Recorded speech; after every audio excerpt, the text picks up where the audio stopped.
Dave Williams presents Conversations.buzz. There we go. Oh, okay. Right. I just got the signal on my my iPad says you're recording, so that's it. Yep. Let's get right to it, and then we're going to have a nice chat. I'm looking forward to it. Why? Why are you resigning? Or are you retiring? Is there a difference to you? There's a difference. I'm retiring. Although I just did sign a new contract last year for 3 years. I guess you could say I'm resigning because, sort of an obligation to continue on for another 2 years beyond this year.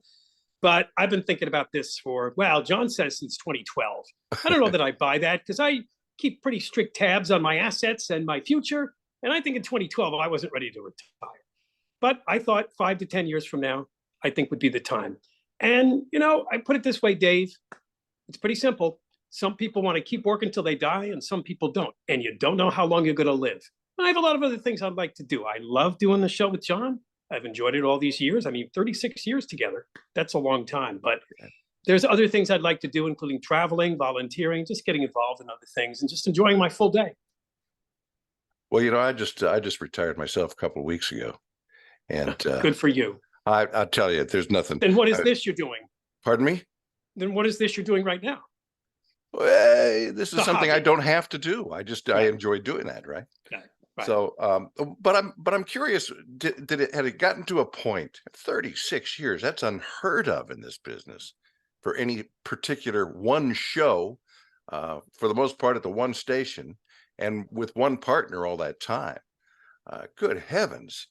Did it ever become just kind of a slog for you that you had to drag yourself in every day and do the same old thing more or less and try to keep yourself pumped up a little bit? Well, you have those periods. We all go through that where maybe the news cycle is slow and things aren't just hitting right. It's never about me and John.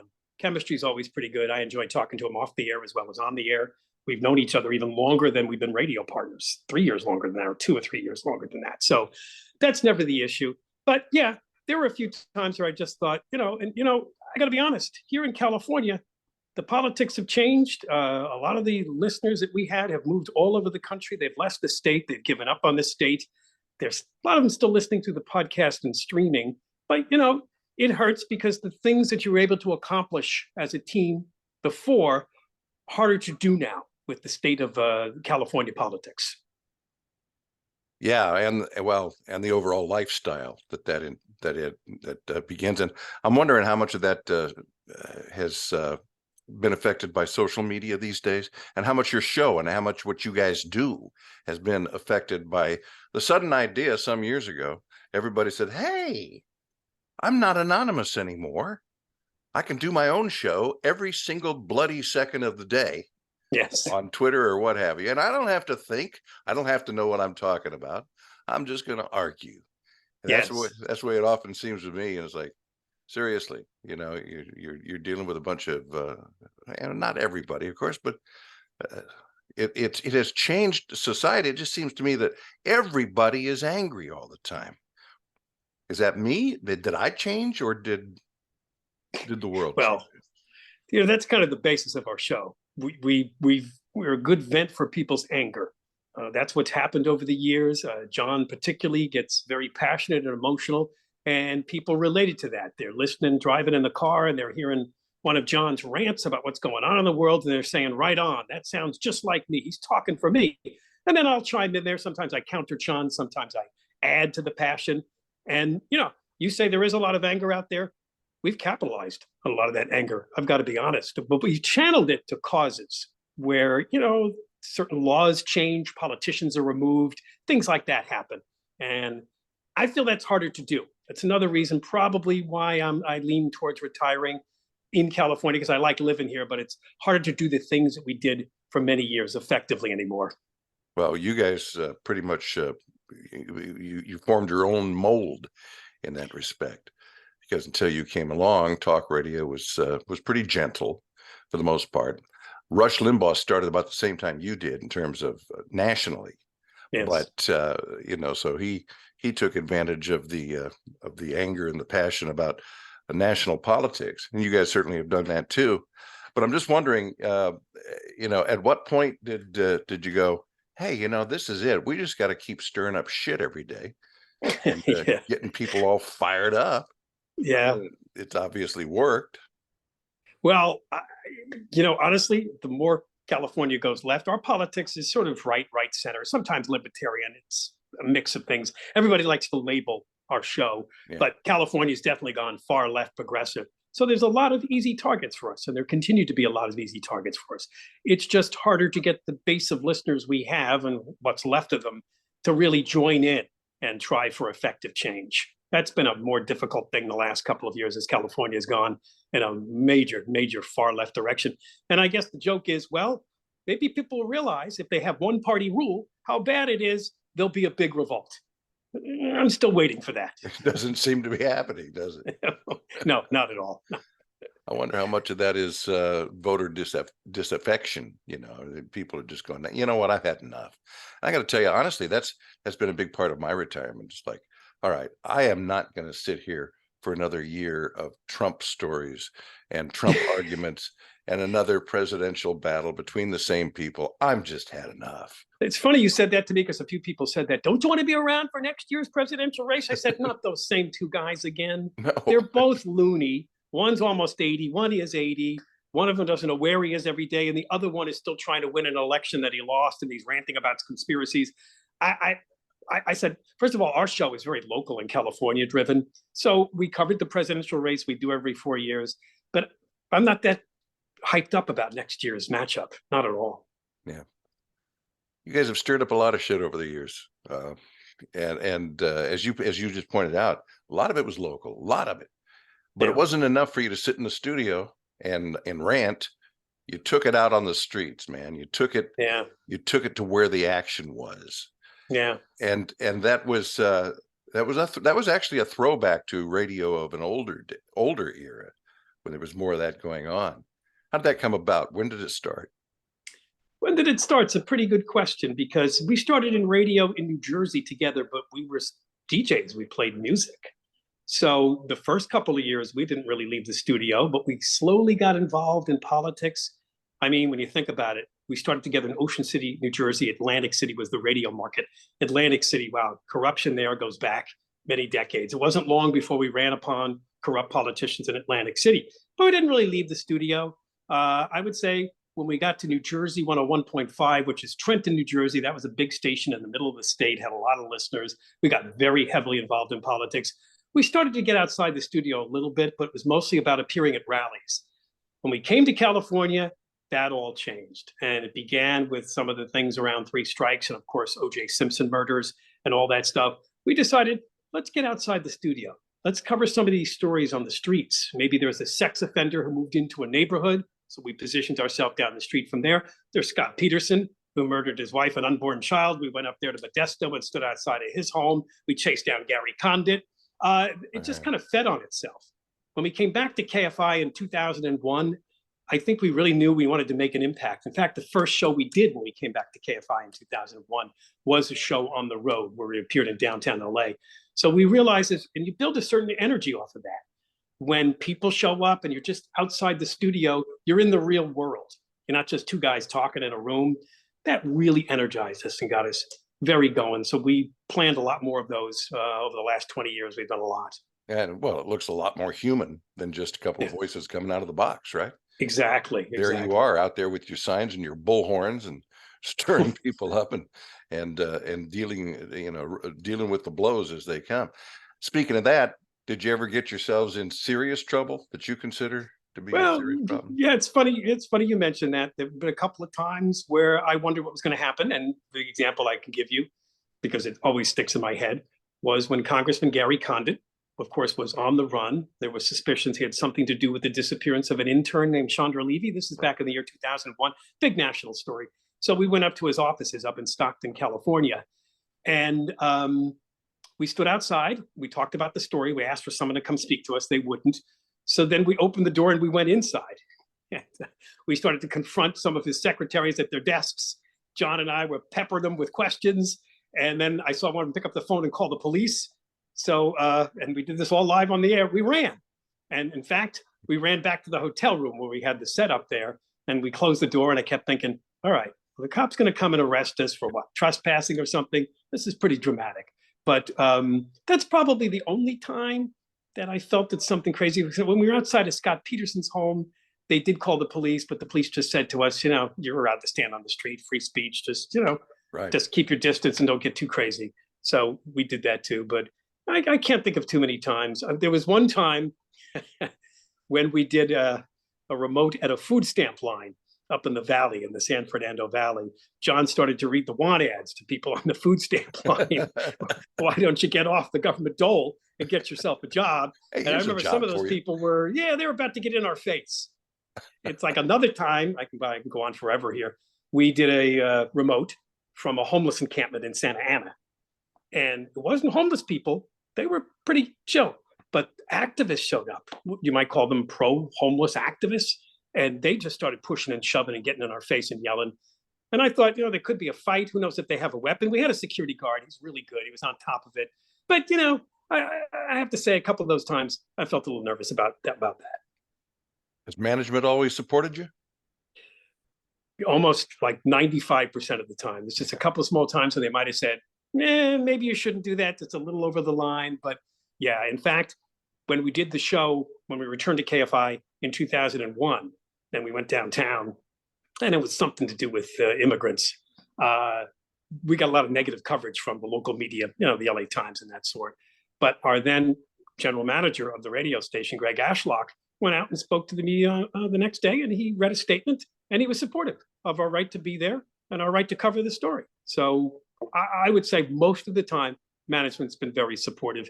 There was a time, and this goes back to 2011, where again, we got involved in the issue of illegal immigration, and we gave out the cell phone number of an activist, and he caused a lot of trouble for us. He went to management. He demanded that we be fired. They said no. They stood by us, but they had to really placate him and his activist groups to make the story kind of fade a bit, because he really, really wanted to get us off the air. And he was joined by some other activist groups who were big, but the station stood by us.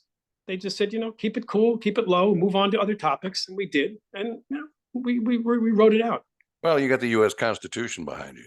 And, yeah, exactly. And also, you guys were the cash cow for KFI for many, many years, the entire time you've been there. So management had to have you back for that reason. Although they also live, the management people and the salespeople and the whole staff lives in that community with all sides of people. And Right. I suppose they had to, they had to keep a certain amount of distance. But in your position, you and John had to push that envelope, right? I mean, you got to find out where your boundaries are. It's like being a kid. It's like growing into your teens and saying, what can I get away with, and when do I have to stop? Yeah, I mean, most of the media, particularly out here, is pretty placid. They don't cover things aggressively. We realized that pretty quickly when we came to KFI back in the early 90s. We thought, I think there's a place for us here to speak for people, because reporters don't do it. Newspaper writers don't do it. We're going to do it. And it's interesting that you mentioned that we've been a cash cow for radio, because when we came to KFI in the 90s, what was just beginning to happen was live endorsements, endorsement ads that just started to become a thing. And we were one of the first on the station to start doing them. And advertisers began to connect more with listeners. And because we were endorsing the product, mentioning the phone number, driving the sales, it became a big deal. In fact, we were paid pretty handsomely for those endorsements. And the other thing is, which I've always enjoyed, when the activists would call the sponsors, as they call them, to complain, some of them would say, get bent, get lost. Yeah. We love John and Ken. We believe in what they're doing. Their listeners support us with their business. You go find somewhere else to complain. That was a really good feeling. One highly publicized, controversial moment in your careers together was the Whitney Houston thing, where the two of you were apparently, there's a reason I say apparently, suspended for a week for comments that were allegedly made about Whitney Houston after she died. And I've read several different accounts of that, and they all seem a little pat to me. Just a kind of a straightforward, unbiased news report aspect. But I got a sense somewhere along the line, and I can't quote it for you, but I got the sense that the way it was being explained isn't exactly what happened.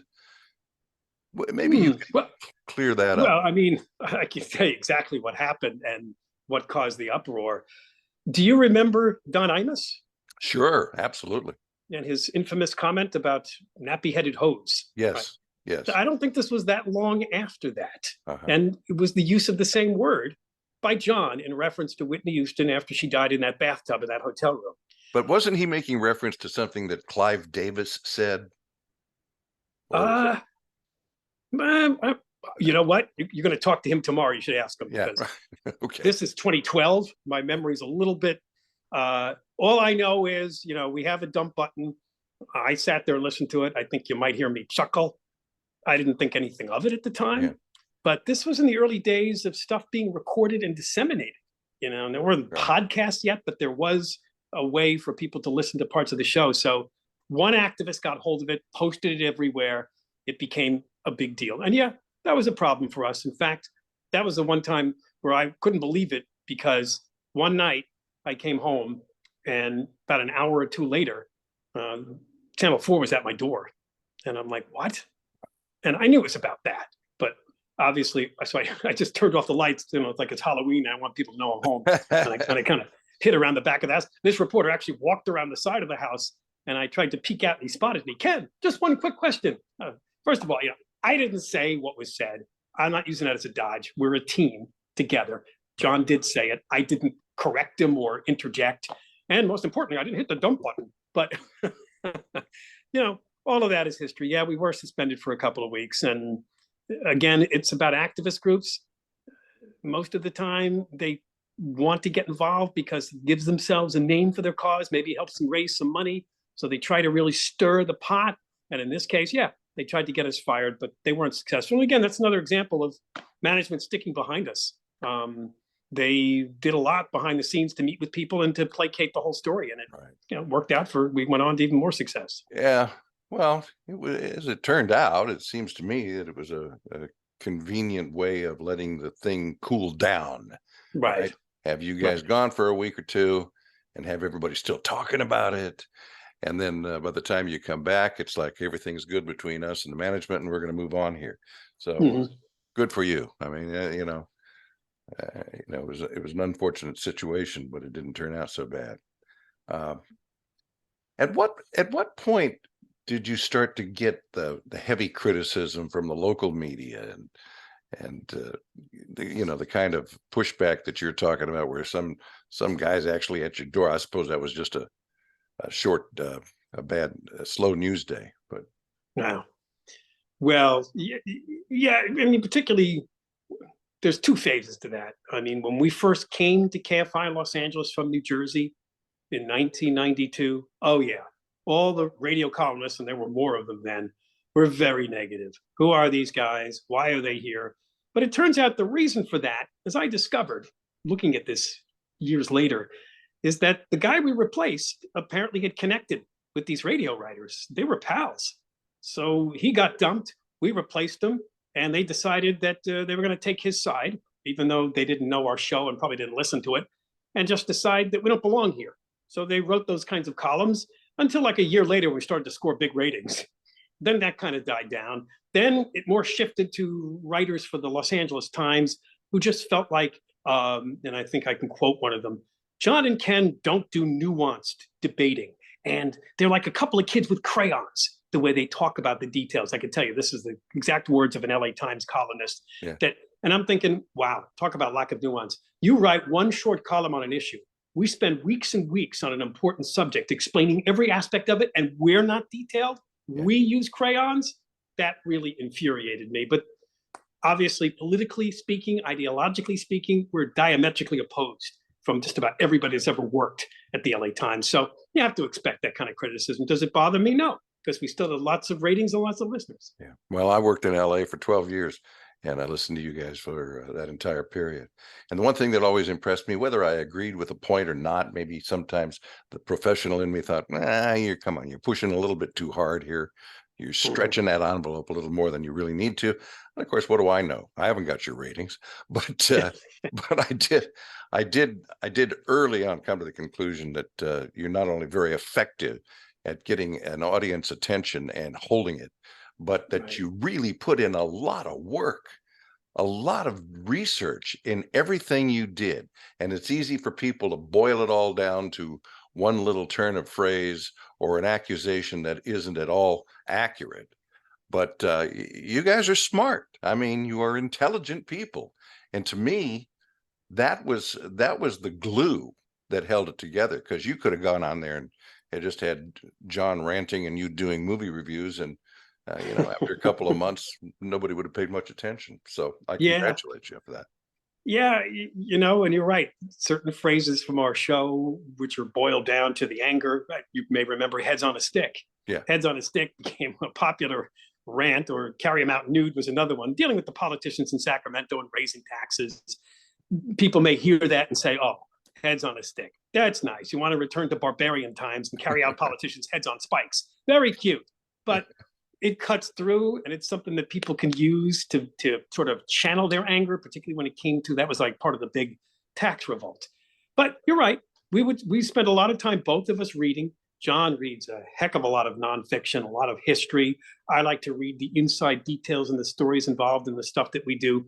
We don't come uninformed, but because we come from, I would put it, a more emotional, basic viewpoint where people can really understand. We don't speak in jargon and long expressions like politicians like Gavin Newsom, who have to use all their tech jargon.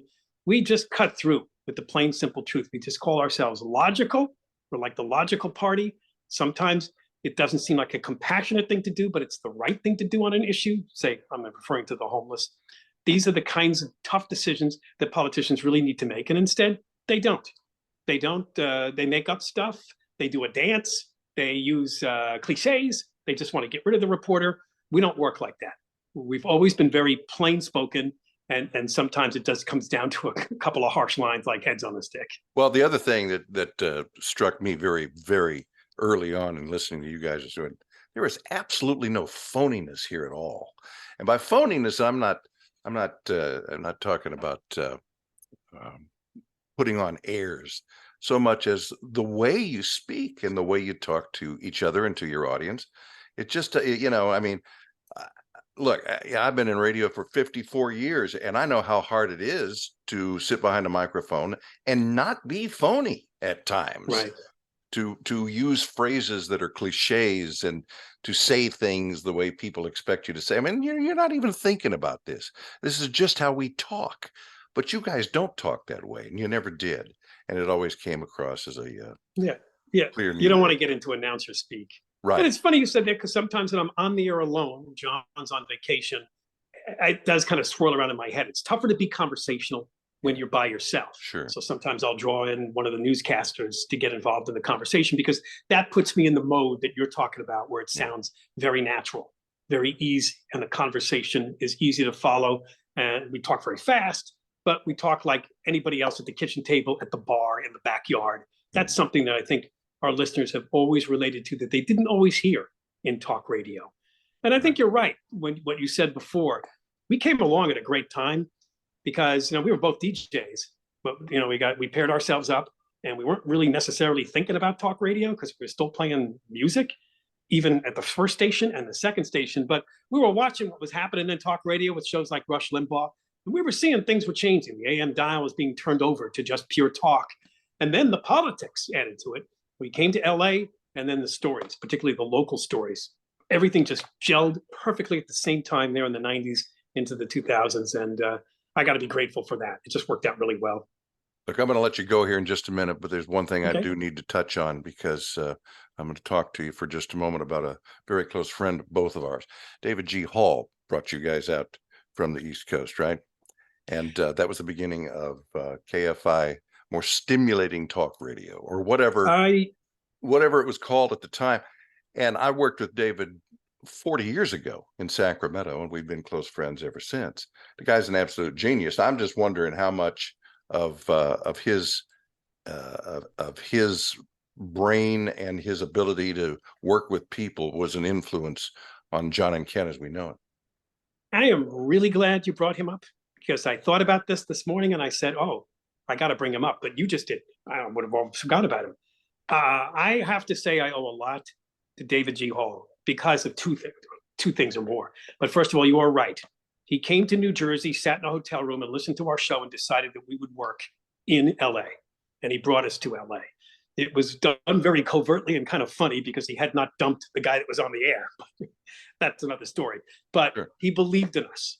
And in fact, after we got off to a rocky start, he was very kind. Sometimes he'd write a couple of memos about things that he observed and things that he thinks that maybe we want to tweak. And a couple of times he'd come in and talk to us.